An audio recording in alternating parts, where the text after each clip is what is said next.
Understandably, there is a lot to this story. It's just a ton to process. It's coming at us very quickly, both legally and politically. And for that, I want to bring in Laura Ballman. She's a national security and global affairs expert and former CIA operations officer. She ran a counterintelligence division for the Department of Energy.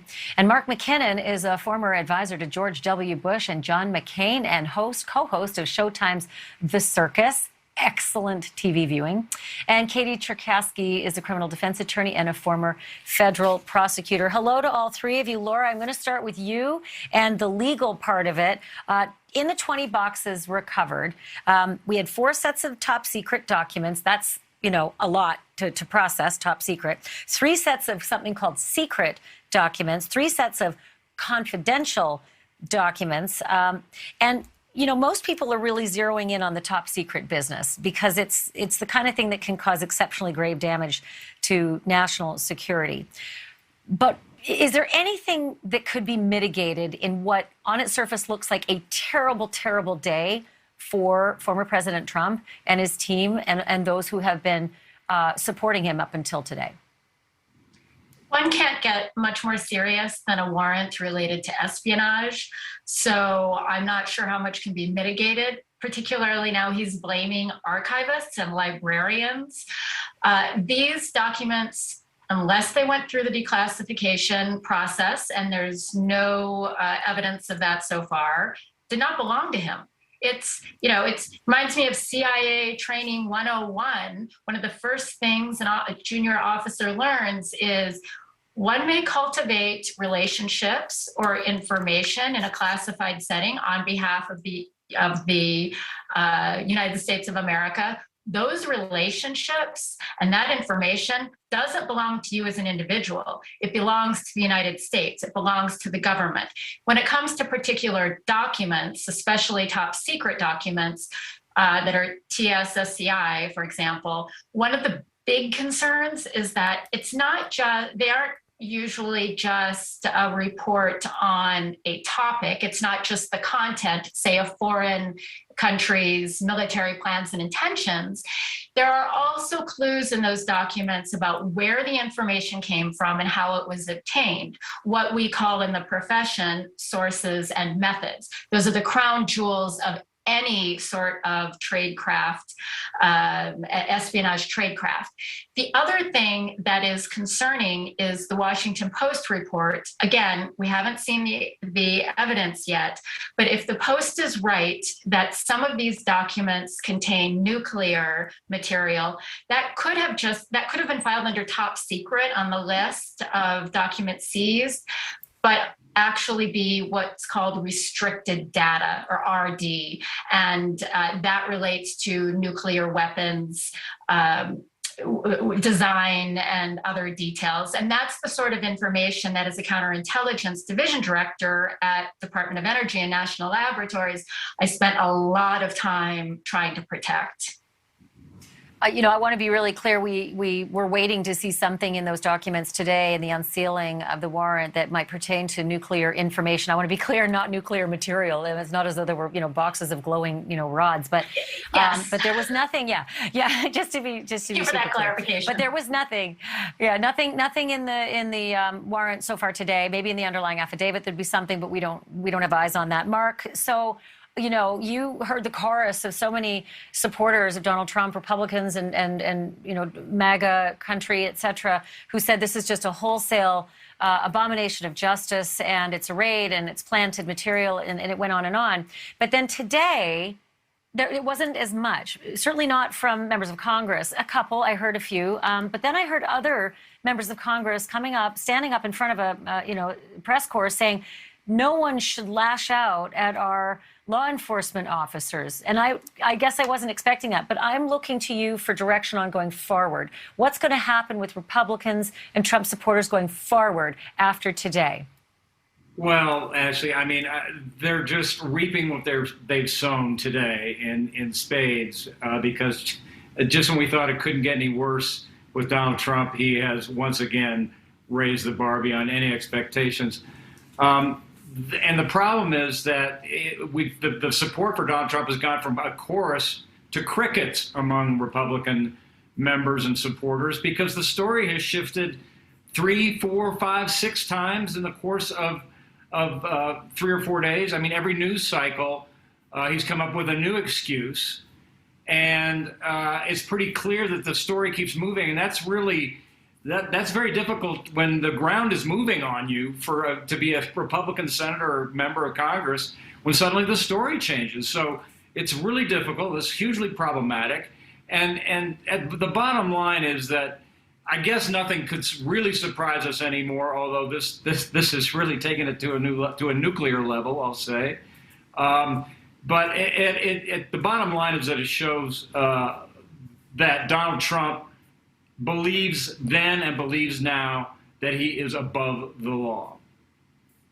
Well, it's hard. I always love getting people to talk, even when I know they shouldn't, when they're embroiled in potential legal exposure, because, media, we loved when people talk and then they're on the record.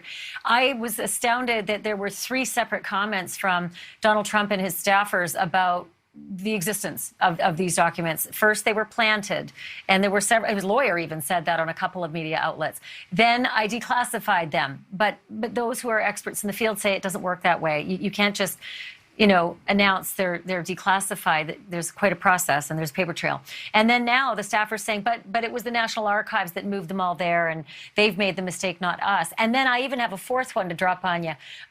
Trump's lawyer said on another media outlet that Donald Trump and his family were watching the entire time, the entire raid, or search and seizure operation, whichever language you use, through the closed circuit television cameras they have, the security cameras.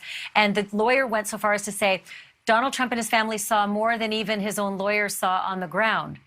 So it's hard to imagine the planting of evidence part if they were watching all the time, because I would love to see that video. So, Katie, let's talk about the warrant and the underlying criminal statute, because this was hard to read when you're talking about a former president. Section 793 is the Espionage Act, and that covers the unlawful retention of defense-related information that could harm U.S. Or aid a foreign adversary. Section 2071 is the unlawful removal of government documents. And then I want to focus on this third one, Section 1519. This one is destroying or concealing documents to obstruct government investigations. There's a little subline there that I want to read that I think we've all seized on. It's with the intent to impede, obstruct, or influence the investigation or proper administration of any matter. Katie, what do you think that they're suggesting he was trying to obstruct or impede?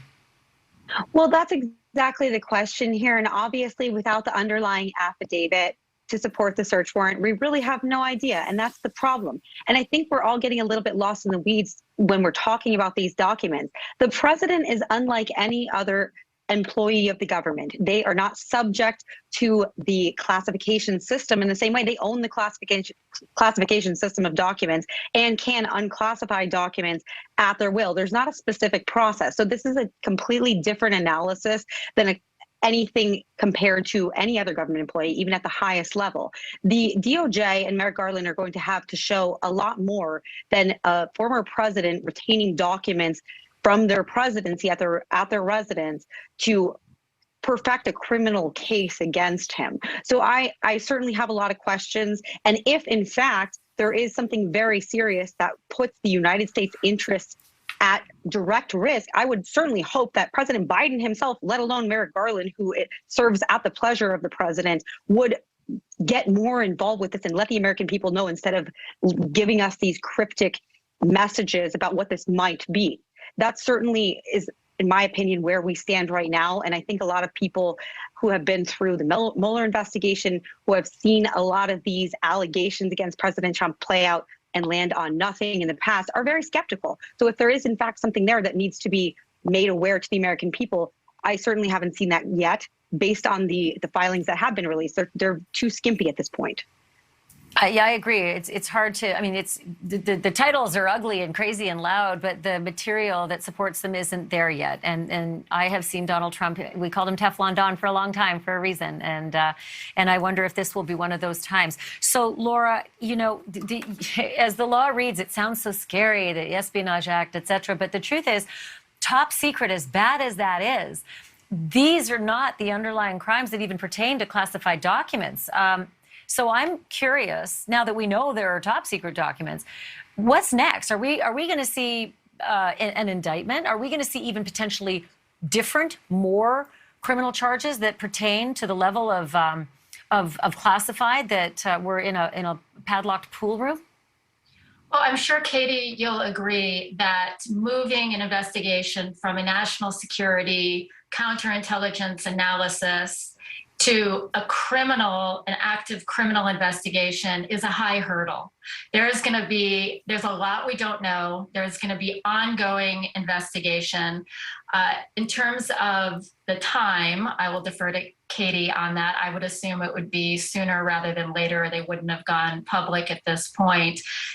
One of the big questions I have is we're talking about a paper trail. So we want to know who printed these documents, who owns them, because just because something is, say, top secret for the CIA and say top secret for another one is top secret for the State Department, doesn't mean that they not necessarily send these documents back and forth. There's a process of who originates the documents and where they go. The thing about paper is that today the presidential daily brief is actually delivered on a special tablet, like an iPad, but really, really secure and a standalone.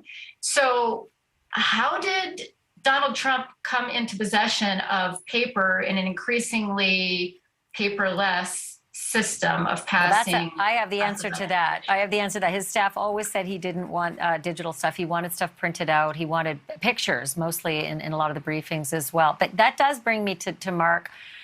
All of this talk, everything that we're talking about now, and every cable news outlet, and I'm sure the circus is going to talk about too, will any of it matter a hoot to his supporters? Because I will repeat what he said early in the 2016 campaign. He could shoot someone on Fifth Avenue and his supporters would still support him. Do you think that holds true for this story as well? Well, I think the person who's had the best week is probably popping champagne right now is Ron DeSantis. Because I think this is just more evidence that people, even if they like Trump, even if they support Trump, they just say, we just can't take it anymore. It's just too loose. I mean, the next thing Trump's going to be saying is that it was Hillary Clinton with the pool boy in the library that set this up. So I think that there's just a fatigue factor that's wearing down on Trump supporters who just say, we like him, we like what he did, but it's time to move on. And this doesn't help. This really doesn't help. I have so many more questions, and I'm flat out of time. But Laura Ballman, Mark McKinnon, and Katie Cherkasky, thank you all so much. And I hope you have a restful weekend where you can just zen out from this news of the week. Thanks, guys. Kick it. Thank you for watching. Go to newsnationnow.com to find NewsNation on your television provider. And don't forget to click the red subscribe button below to get more of NewsNation's fact-driven, unbiased coverage.